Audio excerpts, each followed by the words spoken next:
Hello and welcome to StratNews Global. I'm Parul Chandra, and with me today is the ambassador of Vietnam to India, Ambassador Pham Sanh Chau, and we're going to be talking about Corona and much else during this conversation. Ambassador Chau, welcome to StratNews Global.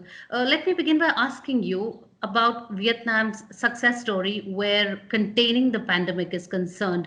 As I know, till now, Vietnam has had only 268 positive cases and no deaths. How did Vietnam manage that? Good morning, friends. Vietnam is very proud to be able to keep the coronavirus under control. We have been able to come up with number of measures in order to achieve that success. But let me share with you the good news is that today is the fifth successive day that Vietnam don't register a new case.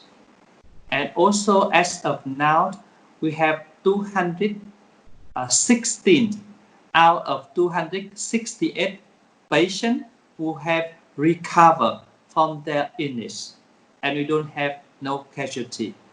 There are three main measures, basically. Number one, we take a very early action since 1st February. We set up a national board of fighting against coronavirus. And in every ministry, every province of Vietnam, we also have set up the same mechanism. And we try to contain the virus. The virus coming to Vietnam mainly by imported people. So more than 60% of the cases are brought into Vietnam by either foreigners or Vietnamese citizens who travel from overseas. Only less than 40% we have transmitted locally.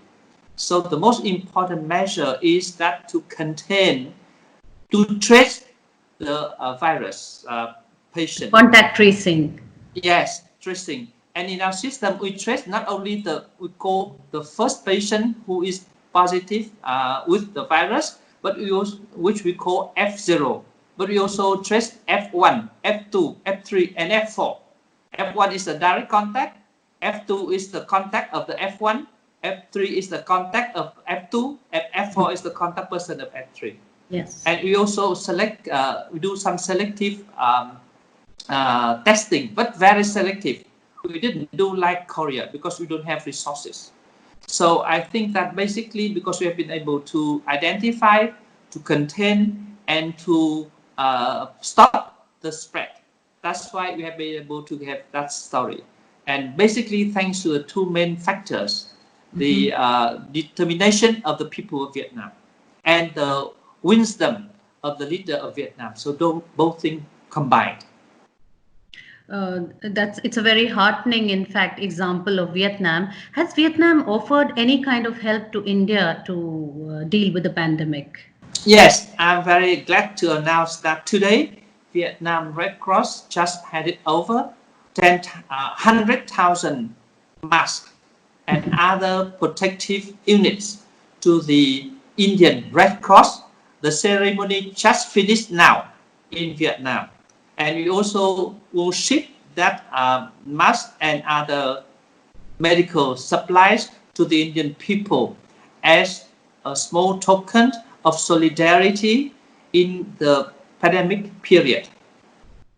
Ambassador Chau, a lot is being talked about how Vietnam is making very good use of coronavirus diplomacy. Vietnam has provided medical equipment to countries in Europe, Germany, Italy, Spain, France, even the US, and as well as the UK. So how is Vietnam being able to provide all this medical equipment while dealing with the pandemic at home? I think it first comes from the core cultural values of the Vietnamese people. Namely, we are very caring and we are generous. And we have a saying that goes that a friend in need is a friend indeed. Therefore, we try to save and to share with our trusted friends in case of difficulties. So we give all the donation of facial masks, of protective units to friends in European countries, which are the most or the wealthiest country in the world. And we also 5 countries that you just mentioned. We also give that to our strategic partner like Russia, China, and India. But we also given that to USA. And if you observe, you can see that President Trump thanked Vietnam in Yes. his statement. Yes. Yes, because we have worked with the DuPont company to manufacture 450,000 protective kits and deliver to the United States. We also give that to the neighboring country like Laos and Cambodia and Myanmar too. So that comes from from the heart of the Vietnamese people. So it's although we are in difficulties, although we have to face the challenge posed by coronavirus, although we are still a poor country, less wealthy than the others, but we are ready to donate. So in addition to that, we also have some other initiative like to convene the ASEAN leaders +3 in order to discuss a collective measure to fight against pandemic. And this is the first time ever in the history of ASEAN we do this online. So, what were the conclusions reached by this video conference, which was chaired by your Prime Minister, because Vietnam is the ASEAN chair? So, Yes. can you share those with us? Yes. During that conference, the prime ministers of all 13 countries and leaders of all 13 countries have expressed their support to the initiative proposed by Vietnam to set up a mechanism of quick response to address the coronavirus. So by doing so, each country come up with different initiative in order to share their own experiences of how they tackle the crisis, but at the same time they share their support, they extend the support to the more needy countries, like a number of countries like Korea, Japan, and China have also expressed their support to ASEAN countries in trying to handle this crisis. Yes. So basically, it's a platform to create an initiative, and the lower level will follow to implement. Has India sought any help from Vietnam in terms of getting more personal protective equipment, for instance? At the moment, Vietnam offer, in addition to the donation made by the Red Cross of Vietnam to the Indian Red Cross, the Vietnamese company also offer a number of our products. Either is a N95 mask or cotton mask or testing kits. And we are pleased to see that one of Vietnam company has been selected to attend the meeting by the Medical Council of India. I don't know yet the result of the meeting, but we are pleased to be part of that. And I hope that Vietnam company, which have already produced high quality, affordable price of testing kits, can be selected in order to give supply for the Indian people. Ambassador Chow, now let me take you to the issue of China possibly having to deal with the manufacturing units moving out of the country post the pandemic. A lot of countries are already talking about having a wider uh, basket, not putting all their eggs in one basket depending on China. and diversifying the supply chains. Japan has already said that they're going to start moving out their manufacturing units. Do you think that Vietnam will gain from this if countries decide to move their manufacturing units out of China? Vietnam wishes to be part of the global supply. And we hope that with our growing capacity, with our own effort and determination, one day Vietnam can play a bigger role in this world supply chain. But it's our position not try to get that place at all costs, and especially not to the detriment of other partner and other country.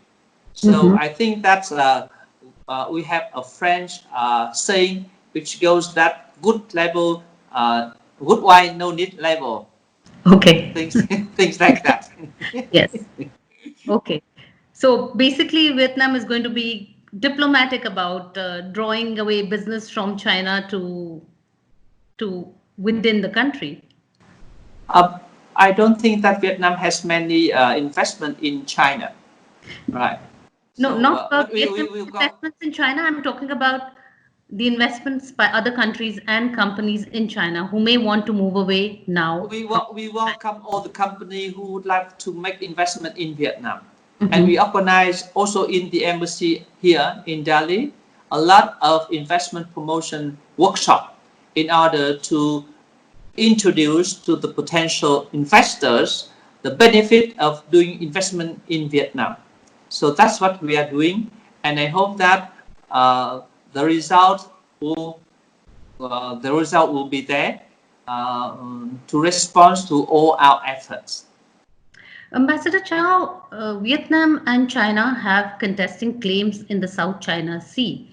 And despite the world largely being preoccupied with fighting the pandemic, and this includes China and Vietnam, the two countries are once again embroiled in a spat in the disputed sea. You had the sinking of a fishing vessel by a Chinese Coast Guard ship earlier this month, and now China has announced that it's naming two administrative units in the disputed islands of Spratly and Paracel. Your comments on that? Our spokesperson of the Ministry of Foreign Affairs of Vietnam has made a very strong statement in which we said clearly that Vietnam have a clear legal and factual evidence that confirm that the two Spratly and archipelago islands belong to the sovereignty of Vietnam and the sovereignty rights. And we think that those acts conducted by our neighbor is not acceptable and don't have any value at all, and especially at the current situation. So we basically we reject the move by our friend in the north. So we hope that that kind of thing will not happen. We also made a statement that we hope that China will withdraw that decision, and a similar incident will not happen in the future. Now, Vietnam has had these frequent face-offs with China in the South China Sea. Now, as the chair of ASEAN, is your country going to push again, and very strongly at that, the need for a code of conduct where the ASEAN countries are concerned? I think that given the current situation and given what is happening now in the South China Sea, we see a urgent need to have a code of conduct, and it is in the interest of all the parties concerned. It is in the interest of all 10 ASEAN countries. That matter has been on the agenda long before Vietnam assumed the chairmanship. That's right. And I hope that it continue to be the case. So this is the interest also not of country of the region, but also in the interest of country outside the region. So I think that everybody are watching at it, and we also make all the efforts we can in order to facilitate the early conclusion of the COC. Ambassador Chow, as we wind up this interview, I thought I must ask you this question. You, I'm sure, have been under lockdown now for a long time, just as we all have been. How do you conduct diplomacy under lockdown? That is very surprise question. I think that my priority now is to move our stranded Vietnamese citizens Mhm. outside of India. During the waiting time for the plane to evacuate our citizen, we have to make sure that all the Vietnamese citizens stay in a safe place. They will be secure, health-wise, and they will get access to food, accommodations, and proper hygiene condition. So my priority is more focused on our Vietnamese citizens at the moment, and at the same time to share with those who are in need the experience of how Vietnam tackled successfully the coronavirus. That is our current lockdown diplomacy. Okay. How many Vietnamese were stranded here? How many nationals and how We many have you have evacuated so far? the last evacuation batch took place on the 21st March, exactly before the lockdown phase one, with more than 200 people on the last plane. So at the moment, we still have 670 Vietnamese people stranded across 22 states Okay. in India. So since there's a lockdown and there's no domestic flight Yes. within India, so it's very difficult for us to take them to one spot so we can ferry them home from that, fly them from that spot. So now we are working on the next flight supposed to take place on the 6th of May after lockdown, which will give the opportunity of having a domestic flight to our stranded citizen. And after that, the 6th of May, we hope to have the second or the third one, depending on the conditions. And of course, we are in the process of seeking the clearance from the government of India and of Vietnam. So are these chartered flights? Since there are Yes, no other flights otherwise. yes, charter flight. Okay, okay. Yes, On that note, thank you so much for talking to StratNews Global Ambassador Chow. yes, thank you very much indeed.